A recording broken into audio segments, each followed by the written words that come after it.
the most important rule that I'm going to give to you today is do not listen to the naysayers.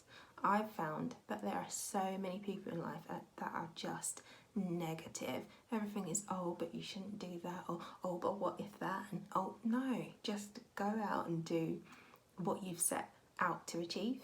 So don't listen to people. They'll always tell you no. Like I've watched people and they just like, oh, I'm not going to do it because so-and-so said it wasn't a good idea, or this person said, and I'm just like, well, that person is not actually living your life. You are the one living your life. So do not listen to someone who tells you you can't do that, you can't afford it, I can't do it, so you can't do it.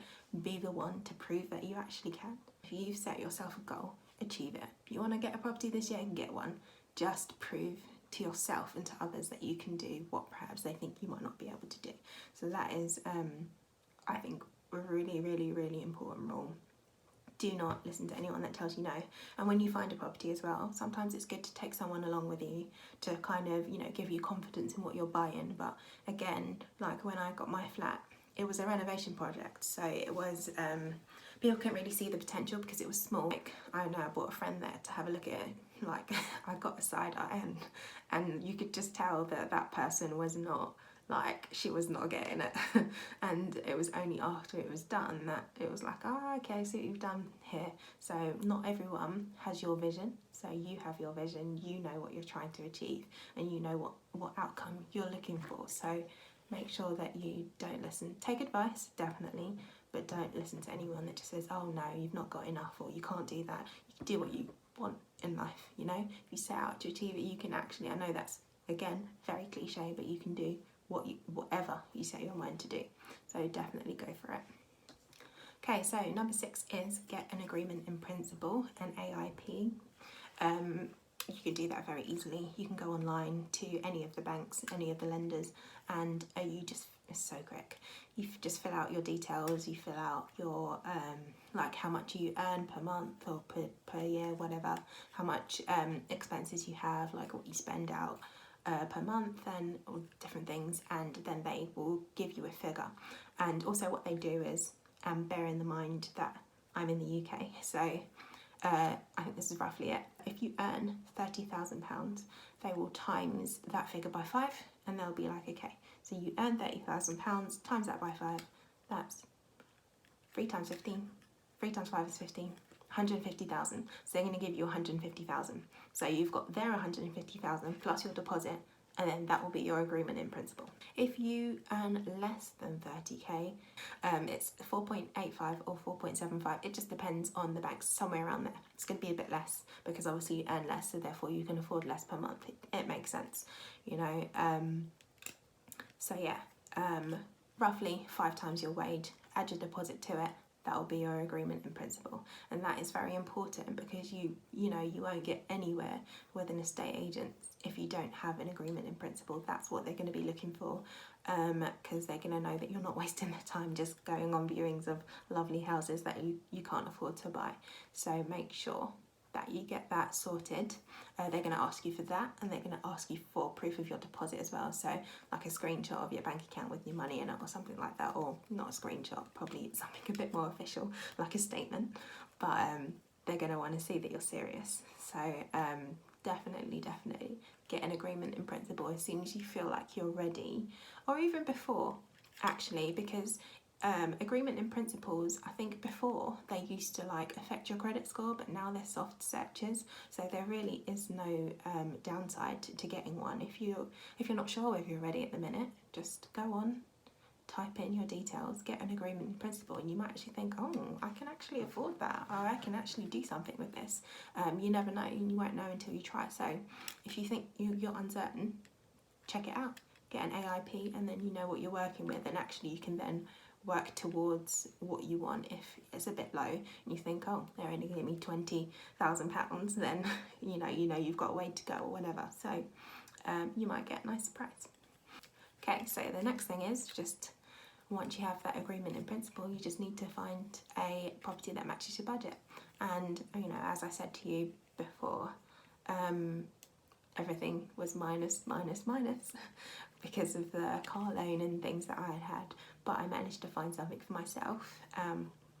About I want to say 20 miles away from where my family home was, so it's not too far out. It's like a half an hour drive. So me not having enough money displaced me 30 minutes from where I started off. So that's not too bad. I don't think that's bad at all. Again, don't be put off by what you see. You can start off with something small, and then once you're on the ladder, you know, property prices, they are always gonna overall go up.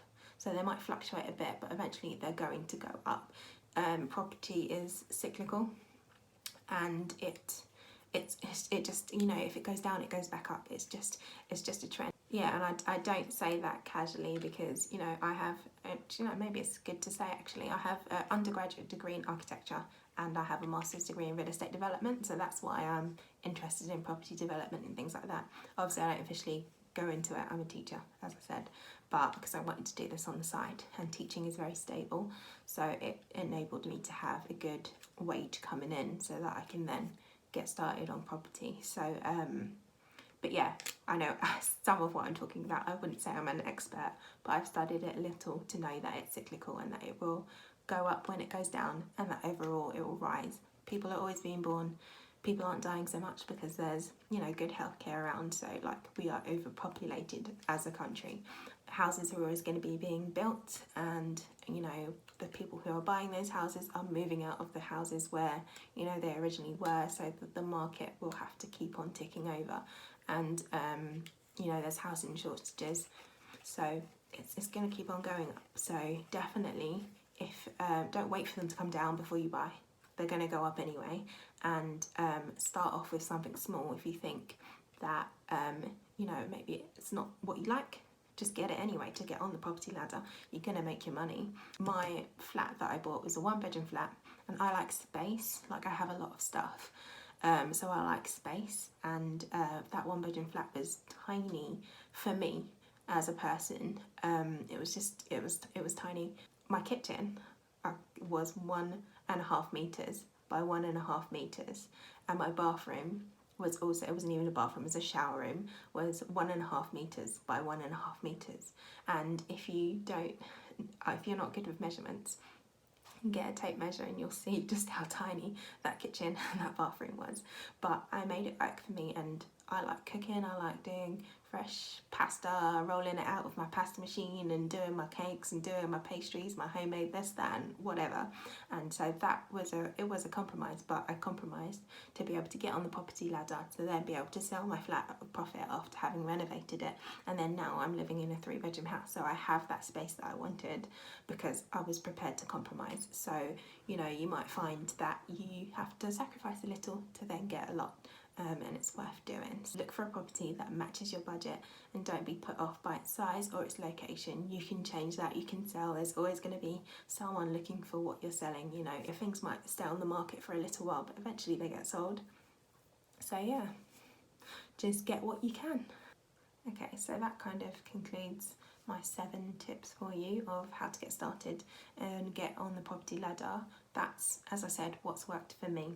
It's not something that you absolutely have to do. It's just my suggestions, what I've learned along the way, where I've seen myself go wrong and maybe other people go wrong, and hopefully that will help you out. And like I said, there were things that I did not know before I went and did them that were going to have a negative impact on me, and if I can help someone avoid doing those same things, then that's a good thing. So yeah, I hope you've enjoyed it, and if you want to see what I am gonna be coming out with, the content, the renovation works, I'm going to do a house tour on this house pretty soon. So yeah, subscribe, stay tuned, and I'll get some more content to you as soon as I can.